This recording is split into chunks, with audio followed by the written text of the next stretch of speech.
그러면 이 17장은요, 음녀입니다. 음녀. 우리 17장은 음녀고 18장은 바벨론인데 아직 18장은 아니지만 이렇게 이해해야 돼요. 음녀를 어떤 사람이다 이렇게 이해하기보다 이거는요, 전체적으로 볼 때 영입니다. 영입니다. 어떤 영이냐면요, 제가 이 내용을 보면 이거는 어제 했던 내용인데, 자 보세요. 우선 1절 하반절에 음녀의 특징은요, 많은 물 위에 앉아 있습니다. 그죠? 2절 특징은요, 땅의 임금들도 음행했습니다. 그와 더불어.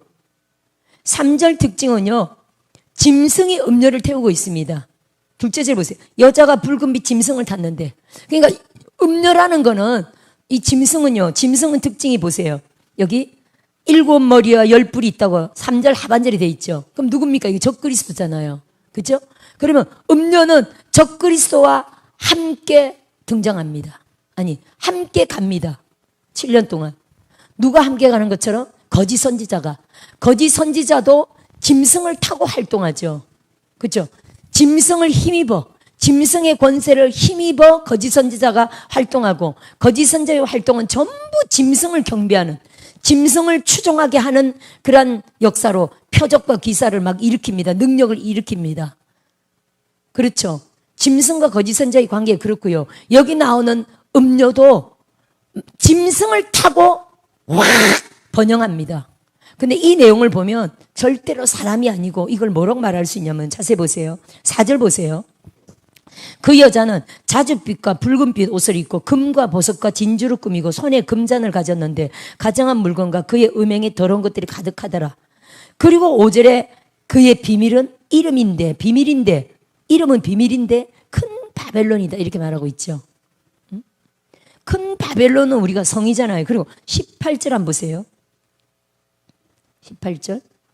18절을 보면 또 내가 본 그 여자는 땅의 왕들을 다스리는 큰 성이라 하더라 이렇게 나오죠. 바벨론, 그 음녀는 바벨론이다 이거거든요. 어려움 단어인데 난이합니다. 시작. 음녀는 바벨론이다. 바벨론 성이라는 거거든요. 그럼 바벨론 성은요, 바벨론은 이미 망한 지가 언젠데 바벨론 성이라고 합니까? 그럼 이 당시에 이 계시록을 쓸 때는요, 사도 요한이 썼잖아요. 사도 요한이 옛날 바벨론 이름을 갖다 놨을 때는 이거는 사실은 비밀이거든요. 그 당시에 예를 들어 바벨론 하면 이 비밀입니다. 그렇죠? 뭔가를 가리기 위해서 바벨론이라 썼다 이렇게 이해하셔야 돼요. 사실은 그 당시에 이게 소아시아 7교회에 가는 이야기인데, 그래서 짐승이라고 표현했고 누구를 정체를 정확하게 가리는 거죠. 전부 다 이렇게 형상화하고 은유화하고 비유화해서 말한 거거든요. 이걸 누군가, 그 로마 제국 시대인데 로마 제국 시대에 이걸 누군가 이 편지를 많이 들킨다면 전부 다 죽는다고 봐야 되겠죠. 예를 들어. 그래서 전부 다 이렇게 비유화해놓고 형상화해놓고 이렇게 했다고 사실은 볼 수가 있어요. 그래서 비밀인데 바벨론이다. 아니, 바벨론이 언제적 얘기야? 옛날이잖아요. 할렐루야. 이미 없어지고, 바벨론은 없어 지금. 근데 바벨론 성이다 이렇게 말했거든요. 그러면 바벨론 제국 때는요, 바벨론이 최고의 성이었죠. 그 당시 모든 나라를 다 제국하면서 포로들을 다 끌어들여서, 바벨론은요 지금의 마치 미국처럼 큰 도성이었어요. 엄청났습니다. 최고의 도성이었죠.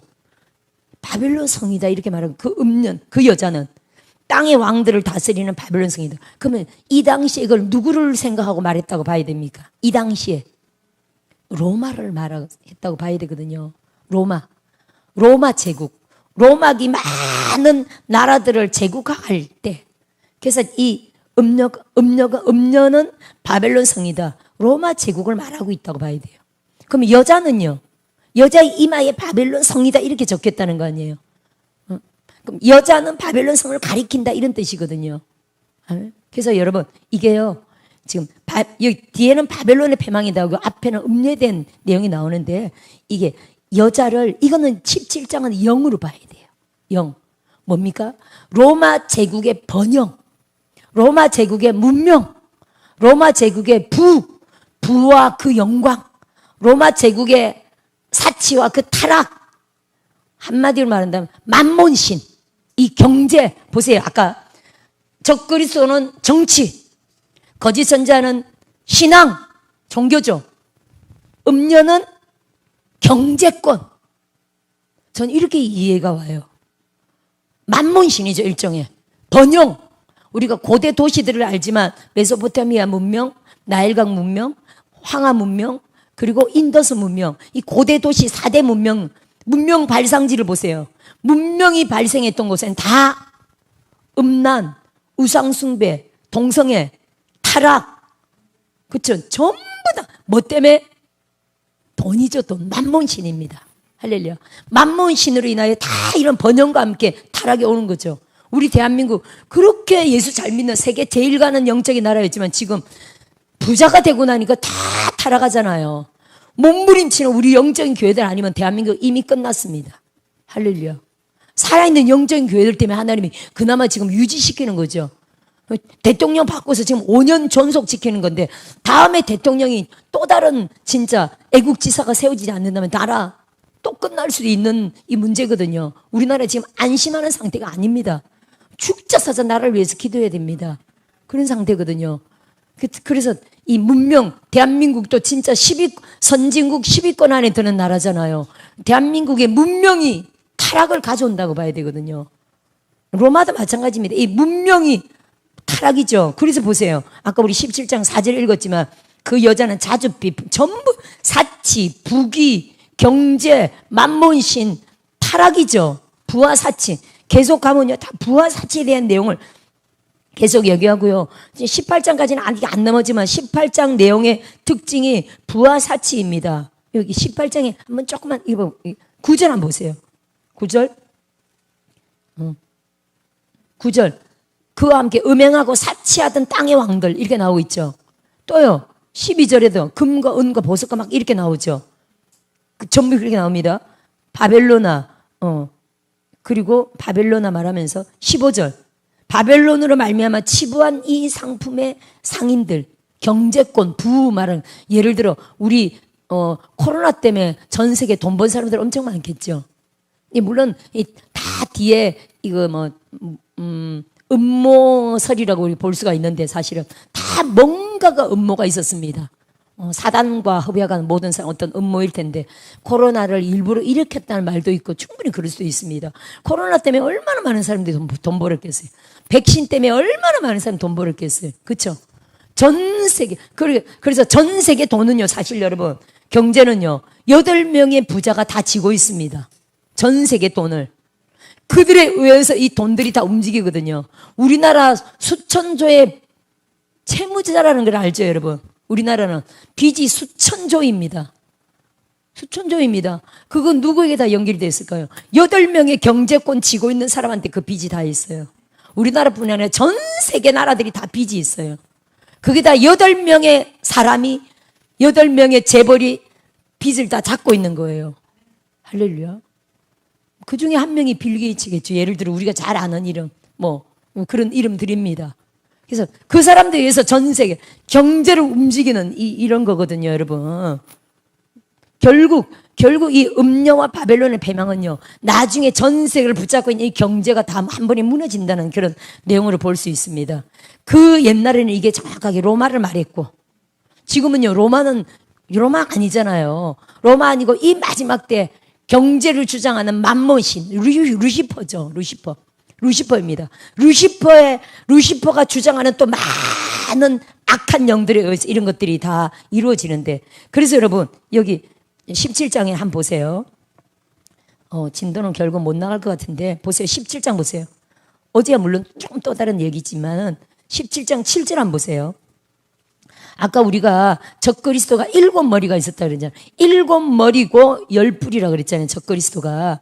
3절에 7머리 10뿔인데 7머리의 뜻이 나옵니다. 9절 보세요. 지혜 있는 뜻이 여기 있으니 7머리는 여자가 앉은 7산이에요. 7산이라는 게 지금 보세요. 아까 정치, 종교, 경제가 나왔잖아요. 이게 세 개의 산이에요. 이미. 7머리 나는 거는 우리 한 사람의 천재적인 한 머리, 천재의 머리가 7개다. 그것만 해도 얼마나 대단해요. 근데 7은 완전수잖아요. 모든 완전한 지혜를 가졌다는 거거든요. 정치적인 지혜로 장악하고, 그쵸? 종교적인 지혜로 종교를 장악해. 경제권의 돈, 만문신의 지혜로 전 세계 경제를 장악해. 코로나를 발생해서라도 백신으로 팔아먹어서라도 경제를 장악해. 누군가가 만문신을 주장하는 루시퍼죠, 결국. 루시퍼 하나입니까? 밑에 얼마나 악한 영들이 깔려 있습니까? 그쵸? 이 루시퍼가 뭘 장악한다고요? 7산을 정복한다는 내용이에요. 경제. 그 다음 또 우리가 분류한다 뭘까요? 미디어를 장악하죠. 문화. 그래서 우리 영화 같은 거 보세요. 영화. 언젠가 한번 그 기생충이라는 영화가 전 세계 1위권 올라갔죠. 그 영화 보세요, 여러분. 영화 봤습니까? 하도 유명해서 우리나라 만세하고 봤더니 그 내용은 1등 할 만한 내용이 전혀 아니었죠. 전혀 아니었어. 악한 내용이었어. 막 감동을 주는 이런 내용은 2등, 3등으로 떨어지고요. 그 당시에 감동을 주는 내용도 올라왔습니다. 외국 영화인데 감동을 주는 전쟁 영화가 올라왔는데 그건 떨어지고요. 기생충이 1등 했어. 근데 그게 1등 할 만한 내용입니까? 지금 그 세계가 사단이 미디어를 장악하고 있다는 거거든요. 사단적인 내용이에요, 여러분. 사단적인 내용들이 얼마나 지금 1등으로 오르는지 봐야 돼요. 할렐루야. 그게 다 장악하고 있기 때문이에요. 우리나라도 좌파 영화, 그런 뭐 간첩과 관계된 영화, 저쪽 아니 좌파하면 죄송하지만 주사파 내용, 주사파를 해야 정확하죠. 어떤 목사님이 제가 한참 설교 때는 끝나고 굉장히 팬이었습니다. 저의 팬이었고 계속 오시던 분인데 지금 외국 선교사로 계신데 그분이 끝나고 나서 그래요. 목사님 죄송한데요. 저도 좌파예요. 그래서 어머 좌파라도 제 설교를 다 듣고 계시 은혜 받으시고 그래서 좌파라고 그러지 말고 주사파가 정확하죠. 그렇죠? 좌파 안에는 주사파 아닌 사람도 있겠죠. 사무엘 전도사님 물에 정확하지. 좌파 안에 주사파가 아닌 사람도 있습니까? 그러니까 전 사실 그런 거 잘 모르는데 좌파라도 주사파가 아닌 사람들은 좌파하고 주사파가 다르다는 거지. 그래서 좌파란 말하면 안 되고 주사파는 뭡니까? 정확하게 진짜 김일성의 조종을 받는 김일성 영. 옛날에 김일성 북한에서 내려오는 그 방송 라디오 방송을 입을 듣고 계속 들었다 그러잖아요. 남편이 그 무리들과 함께 계속 밤마다 들었대요. 그게 주사파예요. 김일성의 영에 저분이 이제 완전히 자유하지만 좌파는 안 그런 사람들이 있다는 거예요. 주사파. 그러니까 이런 무슨 얘기하다가 그래 아직 미디어 아니 영화도 장악하고 있다는 거지. 문화, 예술 부분 다 장악하고요. 그러면 이 정치, 경제, 종교까지 그리고 문화, 과학, 뭐 예술, 미디어 이렇게 더 많은 분류가 있을 겁니다. 이렇게 7가지로 분류해서 전 세계 모든 거를 7산을 딱 정복하고 있다. 사단이 누가 루시퍼가 이 마지막 때 그렇게 이걸 보거든요. 전 세계 모든 신학자들이 보는데 우리가 그게 맞습니다. 지금 이미 음료까지 왔을 때도 경제까지 루시퍼가 장악했다. 실제로 경제를 마지막에 3년 반에 장악하는 그게 뭡니까? 경제권. 662표잖아요. 662표로 경제권을 기독인들을 절대로 아무것도 혜택을 못 받도록 경제권을 전세의 경제권을 완전히 딱 장악해 이걸로. 만문신이. 그리고 자기네들은 온갖 부와 혜택을 다 누려. 부익부, 빈익빈이 진짜 그게 달아들어 나타나겠죠. 예수 잘 믿는 사람들은 완전히 죽을 수밖에 없어. 그런 시대까지 옵니다. 할렐루야. 그렇게 봐야 되고요. 계속 우리가 믿음으로 기도해야 됩니다. 오늘 진도는 여기까지 그냥 더 이상은 못 나겠네. 어제랑 좀 다른 내용이었습니다. 좀 다른 각도로 주님 보게 했었어요. 중요한 거는, 로마의 잔재가 남아있었다. 끝까지. 그래서 철 플러스 진흙이구나. 제가 이걸 오늘 깨닫게 되었습니다. 좋은 발견이고요. 그래서 이 사단이 성전에, 그래서 여러분, 뭐냐면은 이게 중요한데, 여기를 한번 볼까요? 데살로니가 몇 절만 찾아보시고 우리가 잘 아는 기적인데 데살로니가 2장을 한번 찾아볼까요? 몇 절만 찾아봅시다. 데살로니가 2장 3절 4절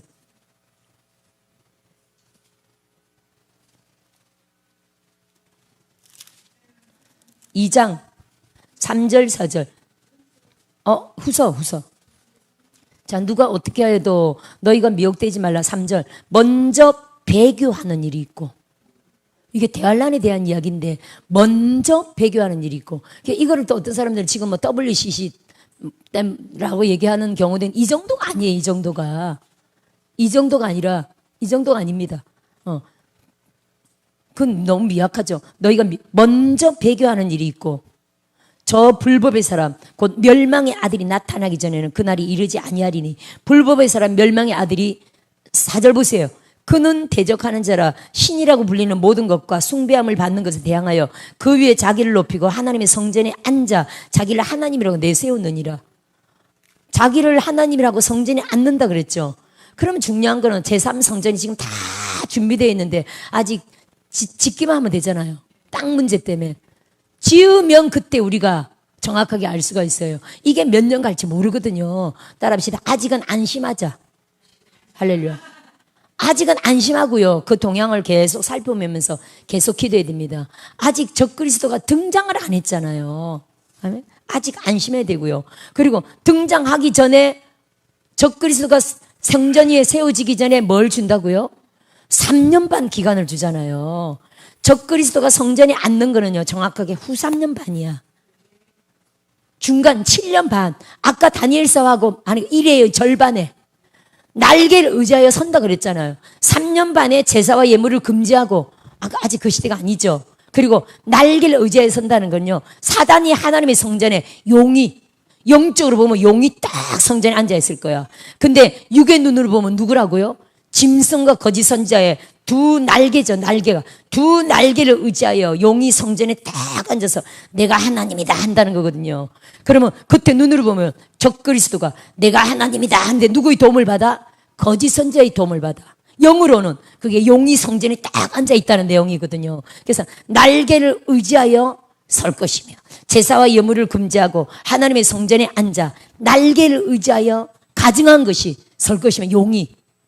그리고 내가 하나님이다.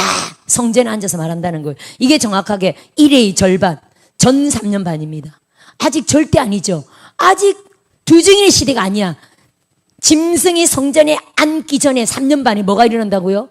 두 증인이 이스라엘의 복음의 대부흥이 일어나. 이스라엘의 복음의 대부흥이 일어나면 그때가 뭐라고요? 전 3년 반이다. 그 전 3년 반 이스라엘의 복음의 대부흥이 일어날 때 우리 뭐 하라고요? 준비하라는 거예요. 대환란을 준비. 아멘. 그리고 전 3년 반 동안 기도만 하는 게 아니라 이스라엘의 두 증인처럼 우리도 3년 반 후에는 큰 적그리스도의 탄압이 있기 때문에 두 증인처럼 우리도 3년 반 동안 복음 사역해야 된다는 거예요. 우리 세계 열방 가운데 아직 구원받지 않은 자들을 막 전도해야 되고요. 또 그때는 전 세계 막 환란의 시대라 그랬잖아요. 전쟁, 기근, 전염병, 천재지변으로 전 세계 사람들이 막 두려움에 떨고 있을 그때 전도하기 좋아요, 안 좋아요? 그래서 이스라엘도 복음의 대부흥이 일어나는 거예요. 그러면 복음의 대부흥은요, 이스라엘뿐 아니라 전 3년 반은 전 세계 만국의 복음의 대부흥이라고 봐야 돼요. 이스라엘과 함께 그게 일어납니다. 그때 우리는요, 많은 이들을 복음으로, 할렐루야. 진짜 뭘로? 종말로. 대환란의 복음을 가지고, 할렐루야. 대환란의 복음을 가지고 막 전거해야 됩니다. 하지만 나팔장 걱정하지 마라. 성령 충만 받아야 된다. 나팔장이 피해간다. 성령 충만 받아야 된다. 대접장 관계없다. 악한 자들 하나님 멸하신다. 그 대환란과 복음에 대한 정확한 것을 그들이 가르쳐가지고, 할렐루야. 대환란 들어가지 말고 휴거해야지. 휴거 극단적 종말론에 막 들어가서 땅 팔고 집 팔고 이게 아니라 그렇게 안 들어가도록 정확하게 복음을 가르쳐야 돼요. 정집사님 할 수 있겠죠? 아멘. 두 손 들고 아멘 했습니다. 소리가 좀 적었지만 할렐루야. 여러분들 할 수 있겠죠? 아멘. 할 수 있습니다.